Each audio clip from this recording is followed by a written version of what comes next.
Baik, assalamualaikum.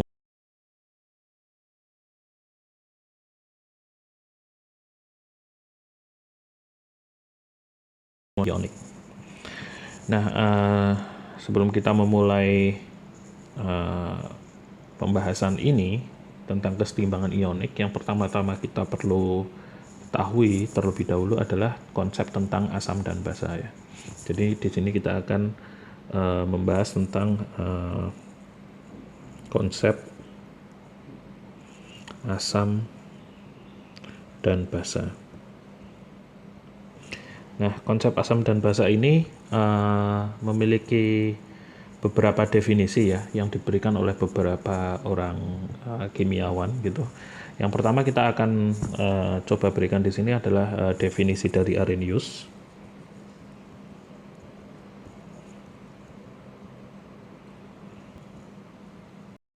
Yang menyatakan bahwasanya kalau asam itu adalah suatu zat yang di dalam air ya. Asam adalah suatu zat yang jika di dalam air atau jika di dalam air akan menghasilkan ion hidronium.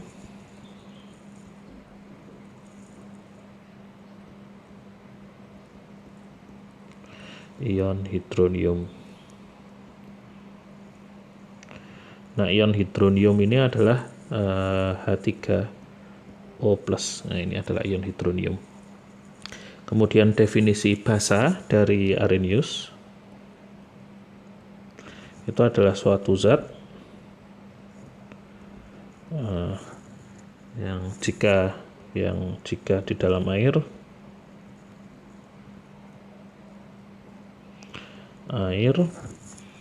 akan menghasilkan ion hidroksida.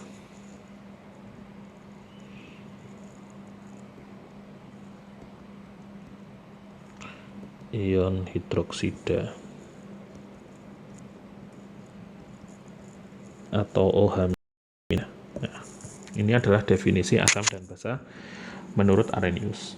Nah, definisi ini itu adalah definisi yang tidak terlalu luas ya, karena dia hanya mendefinisikan asam dan basa melalui reaksinya dalam air gitu ya. Nah, definisi yang lebih umum lagi itu diberikan oleh Bronsted dan Lowry ya. Jadi di sini ada definisi lagi. Definisi dari Bronsted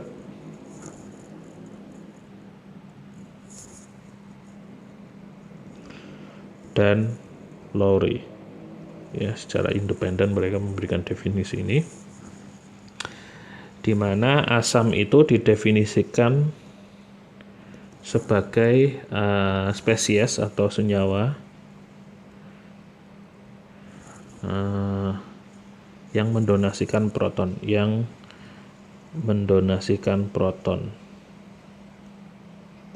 atau menyumbangkan proton gitu ya. Nah, proton ini ditulis sebagai H+ ya, inti dari atom hidrogen ya. Atom hidrogen tanpa elektron itu adalah proton. Kemudian basa didefinisikan sebagai senyawa atau spesies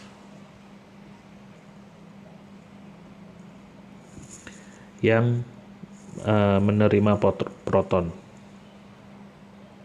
menerima donasinya tadi ya. Oke. Nah, ini adalah definisi yang lebih umum daripada definisi Arrhenius, karena di sini tidak terdapat asumsi bahwasanya mereka itu harus bereaksi di dalam air gitu ya.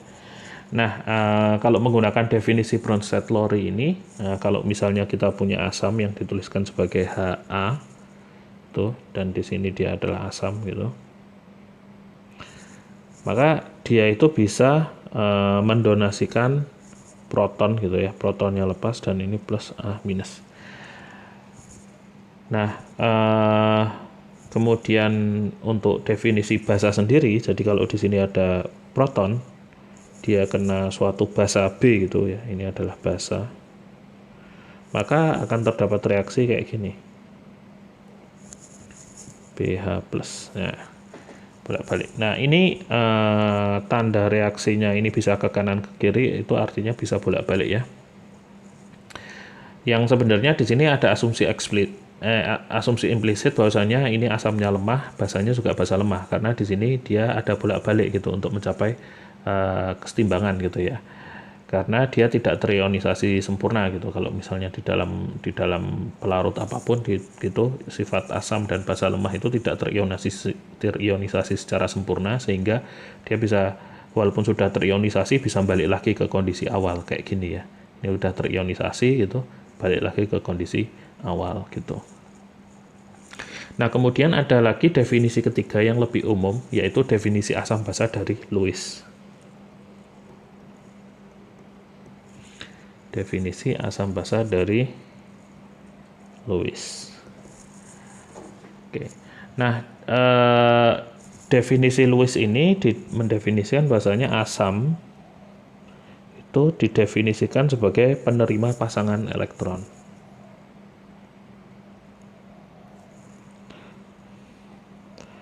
Jadi sudah tidak menggunakan proton gitu ya, tapi penerima pasangan elektron. Kemudian basa itu didefinisikan sebagai donor atau pemberi pasangan elektron.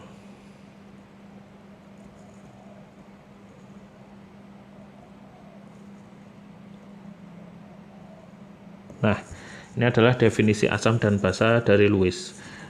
Dan ini yang lebih umum lagi karena dia tidak menyangkut proton ya. Intinya kalau ada suatu zat yang bisa menerima pasangan elektron, dia adalah asam. Dan kalau ada suatu zat yang bisa memberikan atau mendonorkan pasangan elektronnya, itu adalah dia adalah basa. Nah, nanti yang akan banyak kita gunakan adalah definisi dari Bronsted-Lowry ini ya, dan juga Arrhenius, karena nanti kita banyak berurusan dengan senyawa yang di air juga, larutan-larutan yang di air, tapi juga dari definisi Bronsted-Lowry ini ya, yang menggunakan proton. Jadi kita konsep protonnya ini akan kita gunakan cukup banyak nanti ini ya. Konsep ini akan digunakan cukup banyak di pembahasan berikutnya. Konsep yang akan dipakai untuk mendefinisikan asam dan basa kita untuk pembahasan kita berikutnya. Nah, di sini tadi sudah kita katakan ya, jadi untuk pembahasan kesetimbangan ionik ini, sesuatu bisa dikatakan setimbang itu kalau dia itu secara reaksi kimia bisa ditulis ada ke kanan dan ke kiri kayak gitu ya. Jadi dia tidak seluruhnya habis, tapi dia bisa balik lagi ke sini, sehingga ada semacam dua jalur yang menjaga kesetimbangan jumlah, baik dari asam bentuk yang tidak terionisasi, bentuk yang tidak ada muatan listriknya menjadi sesuatu yang ada muatan listriknya, dan juga dengan basa ya. Di sini basanya netral, di sini jadi molekul yang bermuatan pH+ gitu. Nah, untuk melaju lebih jauh, kita perkenalkan lagi satu konsep yang namanya adalah pasangan konjugat ya. Jadi di sini kita akan perkenalkan konsep lagi namanya pasangan konjugat dari asam dan basa.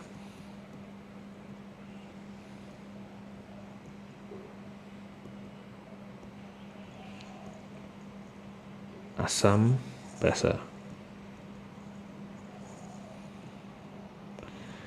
Nah, apa itu pasangan konjugat? Jadi mudahnya pasangan konjugat itu adalah kalau suatu asam sudah terionisasi, H+-nya itu sudah terpisah dari asam, molekul asam yang awal gitu. Sisanya yang tidak ada H+-nya itu adalah konjugat basanya. Nah, contohnya gini, misalkan saya punya senyawa CH3, CH2 gitu, COOH. Nah, ini kalau dia terionisasi, H+-nya lepas, kan gitu. Nah, karena dia bisa melepaskan H+, nah di sini sisanya berarti CH3, CH2, COO minus, kan gitu ya. Karena muatan listriknya totalnya kan harus netral gitu. Nah, karena ini bisa melepaskan proton, maka di sini adalah ini asamnya. Ini adalah yang asam. Dan ini adalah basanya. Tuh. Nah, kita bisa lihat di sini adalah mereka sama. Struktur kimianya ini yang basa dan asam sama, cuman selisih proton gitu ya. Maka di sini asam dan basa ini adalah saling konjugat ya. Ini adalah asam dan basa yang saling konjugat. Lalu contoh lain misalkan asam dan basa yang saling konjugat juga itu adalah misalnya saya punya HCO3 minus gitu. Kalau dia ada suatu reaksi kesetimbangan ionik gitu ya. Jadi sini H plusnya itu lepas dan di sini menjadi CO3 2 minus kan gitu. Karena muatannya harus terjaga kan. Kalau awalnya negatif 1, maka ini ketika dijumlah juga harus negatif 1. Nah, di sini kita bisa lihat yang menyumbangkan proton itu adalah yang bagian ini kan. Ini berarti asam. Nah, ini adalah konjugat basanya ya. Strukturnya sama tanpa H ya, CO3. Berarti di sini adalah basanya. Ya, ini saling konjugat. Berarti kalau ini dianggap basanya, ini konjugat asamnya. Kalau ini asam, berarti ini konjugat basanya. Intinya mereka saling konjugat gitu. Dan definisinya cukup mudah ya. Jadi intinya kalau saya punya suatu asam gitu misalkan, atau saya beri contoh satu lagi. Berarti kalau misalnya di sini saya punya CH3, CH2, NH3+ gitu. Kemudian di sini bisa H plusnya copot 1 gitu. Di sini saya sisanya tinggal CH3, CH2, NH2 dan netral gitu ya. Kita bisa lihat yang melepaskan proton adalah ini, berarti di sini adalah yang asamnya. Yang di sini adalah basa konjugatnya. Nah, itu adalah konsep konjugasinya ya. Jadi ini saling konjugat.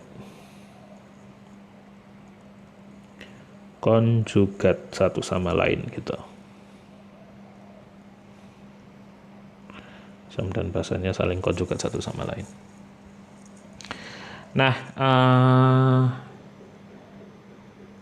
kemudian kita akan lihat satu sifat di mana beberapa zat itu bisa berupa asam ataupun basa, tergantung pada reaksi kimianya gitu ya.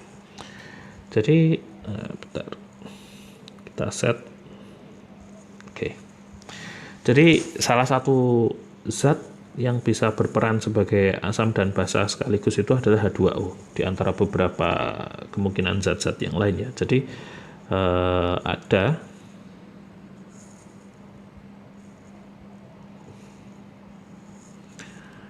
ada molekul-molekul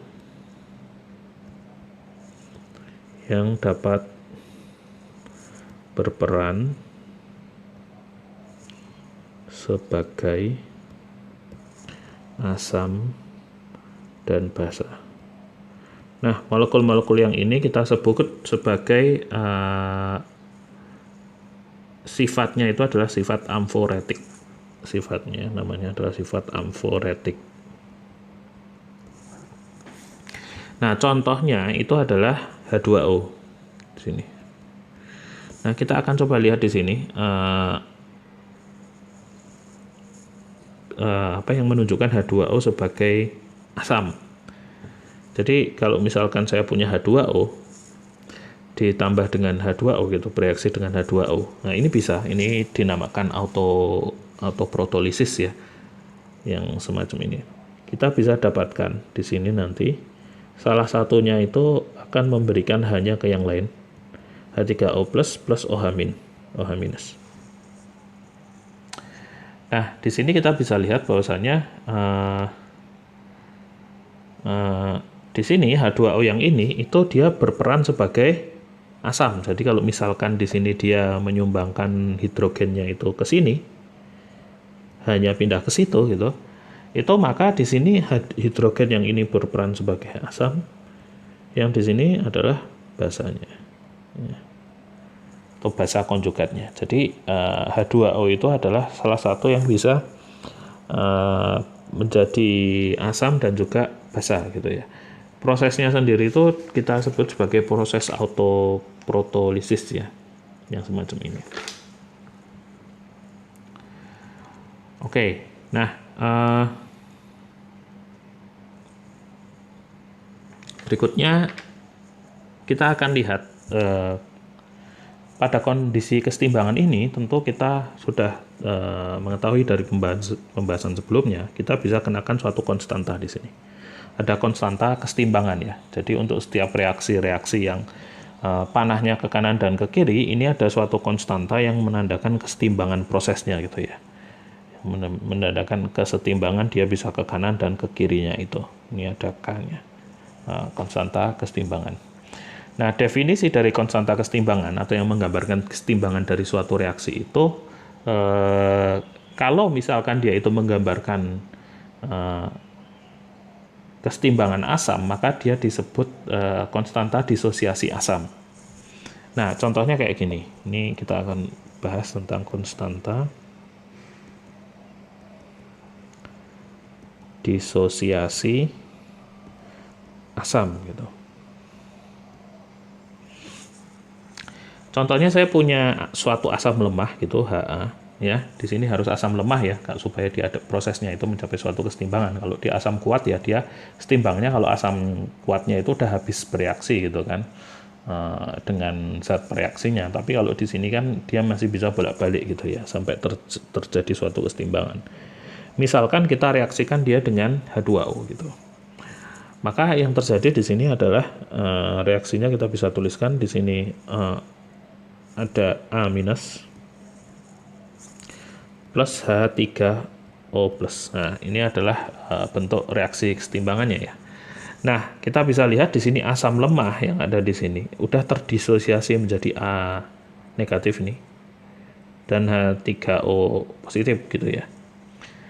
Nah, ini berarti kan dia terdisosiasi. Maka konstantanya kita bisa sebut sebagai konstanta disosiasi yang biasanya kita tuliskan sebagai Ka gitu untuk menandakan dia konstanta disosiasi untuk asam. Nah, Ka sendiri itu kan kalau kita lihat dari definisi sebelumnya itu merupakan aktivitas dari produk yaitu ini dibagi dengan reaktan ya. Jadi produknya itu kita pernah tulis ini A minus ini untuk menandakan di aktivitas dan di sini H3O plus gitu dibagi dengan aktivitas dari Ha atau juga aktivitas dari H2O ini.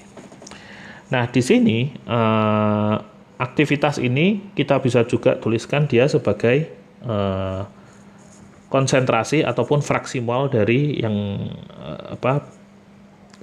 senyawa-senyawa yang terlibat dalam reaksi ini gitu ya. Sehingga Ka juga bisa dituliskan sebagai, kalau kita mau tulis dia sebagai konsentrasi atau molaritas, kita bisa tuliskan sebagai konsentrasi dari A minus kali dengan konsentrasi dari H3O plus itu dibagi dengan konsentrasi dari Ha. Nah, di sini saya tidak tulis konsentrasi dari H2O karena saya anggap konsentrasinya itu nilai atau fraksi molnya, mungkin ya lebih tepatnya fraksi molnya adalah 1. Kenapa? Karena H2 kita anggap di sini tuh asumsinya adalah larutan sangat dilute ya. Sangat dilute atau sangat encer. Asam lemah yang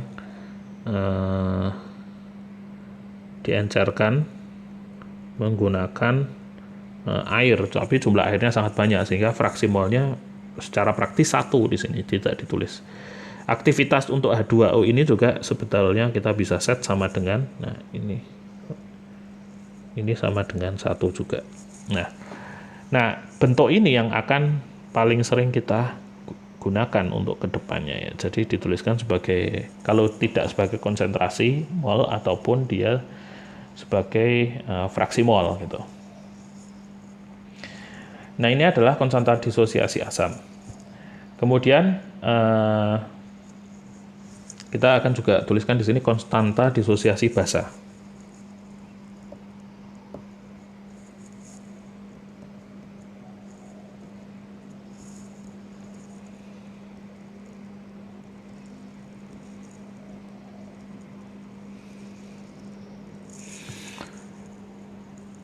Oke, konstanta disosiasi basa itu reaksinya dari yang sudah kita tulis sebelumnya.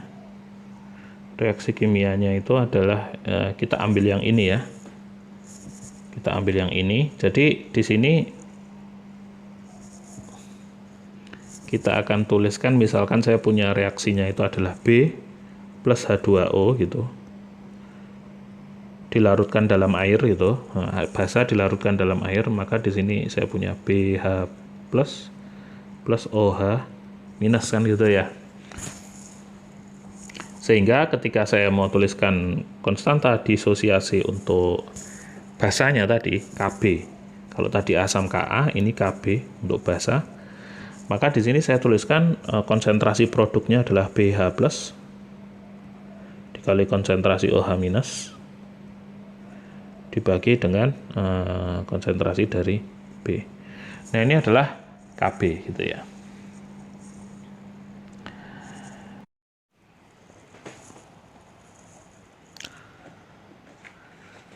Oke, berikutnya kita akan perkenalkan satu konsep lagi ya, satu konstanta lagi yang akan kita gunakan, yaitu konstanta autoprotolisis.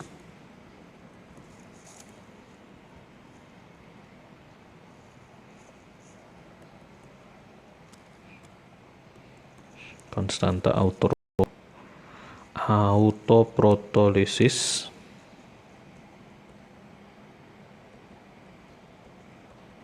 Ya, seperti yang sudah kita bahas sebelumnya, bahwasanya autoprotolisis itu adalah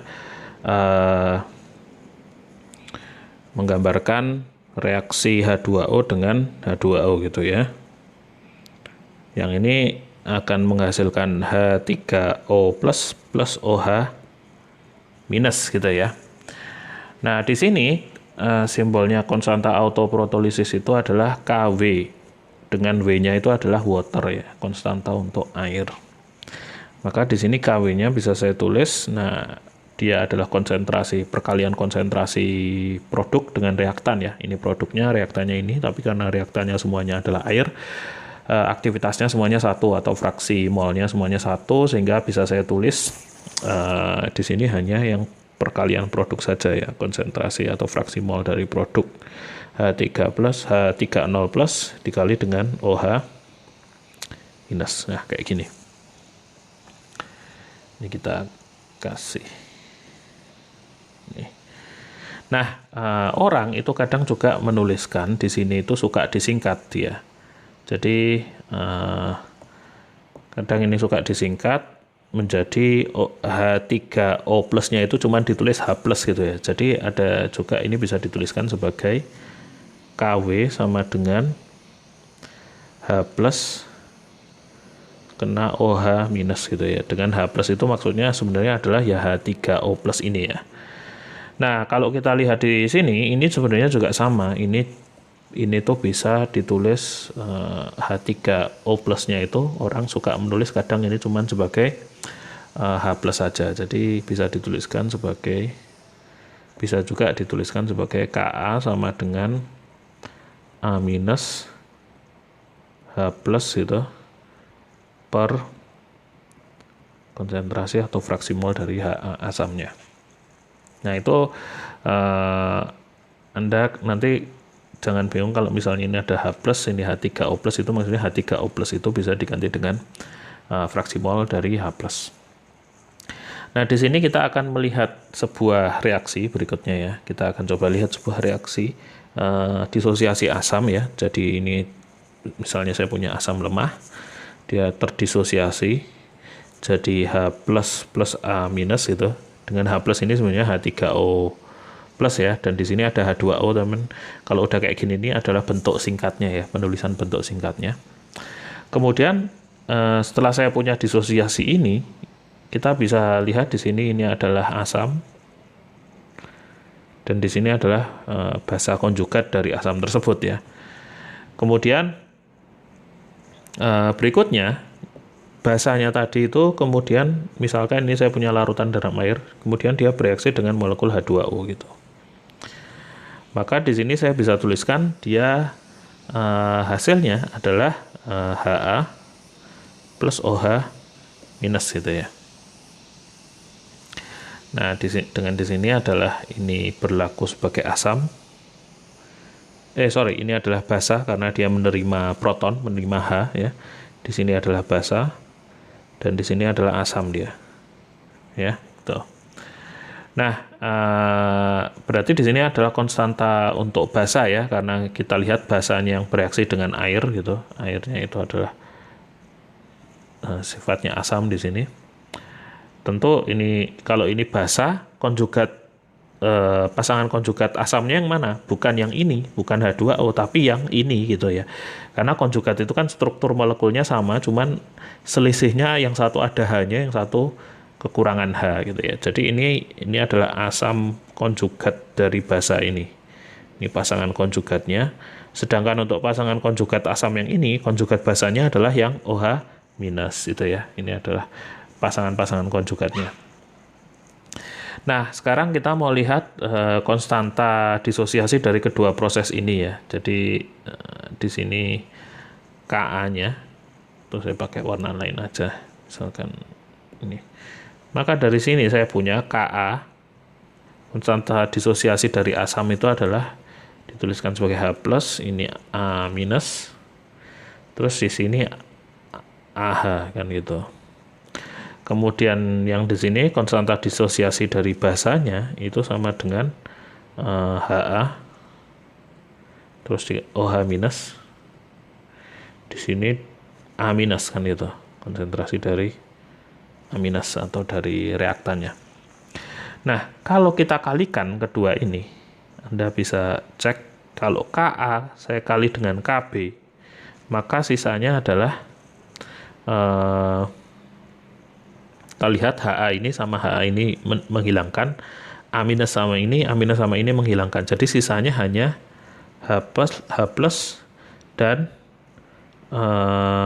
OH minus. Ini adalah sisanya kalau saya kalikan Ka dengan Kb. Yang ternyata ini sama dengan ini Kw. Jadi saya punya relasi yang penting di sini bahwasanya Ka kali Kb itu sama dengan K water, air gitu ya. Nah,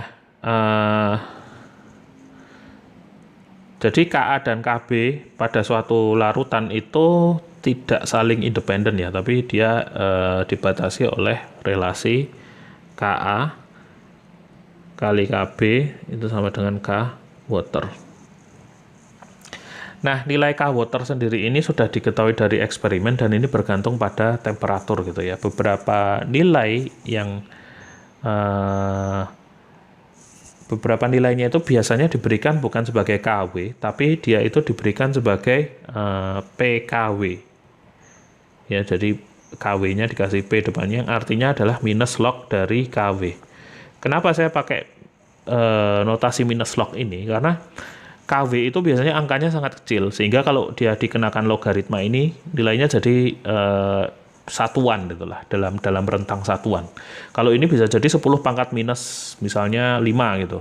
Kalau saya kenakan logaritma ini kan jadi 5 hasilnya gitu ya. Sehingga ini PKW itu dia nilainya rentangnya satuan. Sedangkan KW sendiri itu kan dia nilainya sangat kecil biasanya. Nah, rentang-rentang nilai yang diberikan di eksperimen itu biasanya diberikan dalam PKW ini karena angkanya itu dalam unit yang satuan. Jadi ini beberapa saja temperatur derajat Celcius, ini saya berikan beberapa nilai-nilainya. Ini PKW untuk air. Jadi misalkan kalau dia itu 0 derajat Celcius, nilai PKW-nya itu adalah 14,94 gitu. Kemudian pada 10 derajat Celcius nilainya adalah 14,54. Pada 20 derajat Celcius nilainya adalah 14,17. Pada 25 derajat Celcius nilainya adalah 14 pas. Pada 30 derajat Celcius nilainya adalah 13,83. Dan seterusnya. Tuh ya. Ini ada tabelnya gitu. Nah, kita bisa lihat di sini nilai yang paling pas gitu, nggak ada desimalnya, itu adalah pada saat temperaturnya 25 derajat Celcius. Jadi ini sering yang digunakan gitu ya sebagai acuan gitu. Sehingga di sini kalau misalnya kita mau kenakan PKW dari relasi ini, maka nanti kita akan punya PKW itu berarti sama dengan apa? Minus log dari KA kali KB kan gitu ya. Berarti di sini saya punya PKW sama dengan min log KA min log KB, atau PKW sama dengan PKA plus PKB. Tuh ya. Nah, kita bisa lihat di sini nilainya ini tidak saling bebas antara PKA dan PKB gitu, termasuk KA dan KB yang ada di situ, karena PKW-nya itu tinggal dilihat itu di temperatur yang mana gitu. Kalau temperaturnya pas 25 derajat Celcius, maka ini ketika dijumlah harus sama dengan 14 gitu. Nah, kemudian ada satu relasi lagi kan tadi yang kita ketahui bahwasanya KW itu juga bisa diberikan sebagai kalau kita lihat dari relasi yang di sini tadi, ini kan H plus sama OH minus, perkalian fraksi mol dari H plus sama OH minus kan gitu. Sehingga kalau saya PKW, saya kasih P gitu, maka di sini kan saya punya jadi apa? P kena H plus ya dengan dikasih min log ini ya, sama min log, atau inilah kita tulis jadi minus logaritma perkalian konsentrasi H plus atau fraksi mol dari H plus dengan yang OH minus gitu. Sehingga ini bisa dituliskan sebagai minus log konsentrasi yang H plus kena minus log konsentrasi yang OH minus gitu. Sehingga PKW itu bisa dituliskan sebagai di sini. Nah, minus log dari H plus ini itu namanya adalah pH. Ya, P dari proton gitu ya. Dan di sini itu sama dengan POH atau minus log dari konsentrasi atau fraksi mol dari OH gitu.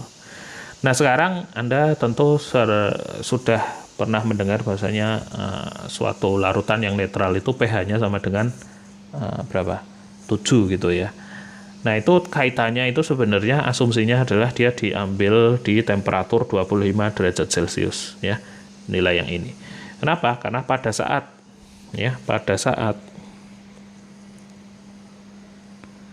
T sama dengan pada temperatur T sama dengan 25 derajat Celcius, nilai PKW itu sama dengan 14 persis gitu ya. Sehingga kalau pada pada 25 derajat Celcius saya punya 14 itu sama dengan hasil jumlahan pH dan POH gitu. Nah, kalau jumlahnya ini sama, dia itu sama-sama, ini jumlah ini 7, yang ini juga 7, sehingga ini 14, artinya jumlah ion H plus dan OH minusnya sama, maka kita katakan pH sama dengan 7 itu adalah larutan yang netral.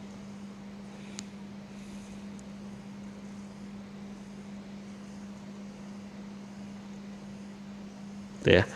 Tidak asam tidak basa karena jumlah H plus dan OH minusnya sama ya, atau nilai pH dan POH-nya itu sama.